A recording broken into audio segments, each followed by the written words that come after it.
بسم اللہ الرحمن الرحیم۔ السلام علیکم، میں ہوں نادیہ علی۔ ایک پل کی تھی حکومت یزید کی، صدیاں بھی حسین کی، زمانہ بھی حسین کا۔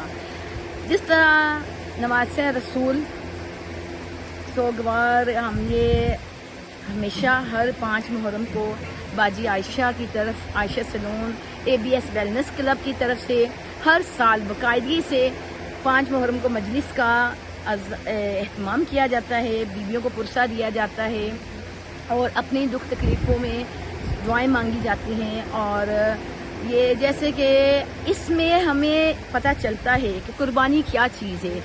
اگر نواسہ رسول قربانی نہ دیتے تو اسلام زندہ نہ ہوتے اور ہم نہ ہوتے۔ جس طرح انہوں نے اپنی قربانی دی، اس طرح جب تک ہم لوگ بھی اپنی انا کی قربانی، اپنی قربانی، اپنی خواہشات کی، اپنے نفس کی قربانی نہیں دیں گے، ہم لوگ آگے نہیں بڑھ سکتے۔ ہمیں چاہیے کہ ہم سب کو ایک دوسرے کا خیال رکھنا چاہیے، اور یہ نہیں جب محرم آئے تبھی ہم اس راہ پہ چلیں۔ ہمیں سدا ایک جیسا رہنا چاہیے۔ جیسے رمضان آتے ہیں، سب لوگ وقتی نمازیں پڑھتے ہیں یا اپنے آپ کو دکھلاوا کرتے ہیں۔ یہ دکھلاوے کے لیے چیز نہیں ہے۔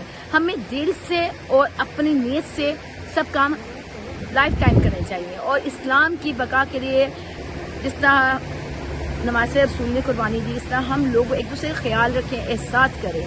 اور باجی عائشہ اہتمام کرتی ہیں اور ہم سب مل کے یہ مجلس میں شرکت کرتے ہیں، اپنی دعائیں مانگتے ہیں، ان کے صدقے کر کے، پنجتن پاک کے صدقے کر کے ہم لوگ کی ہر خواہشات پوری ہوتی ہیں، ہر باتیں پوری ہوتی ہیں، اور امتحان سب پہ آتا ہے اور اللہ تعالیٰ ٹال دیتا ہوتا ہے۔ اور آپ سب سے بھی یہی ہے چھوٹا سا میسیج ہے کہ ایک ہو کے رہیں، ایک اچھی سوچ کے ساتھ چلیں اور ایک دوسرے سے پیار محبت کریں۔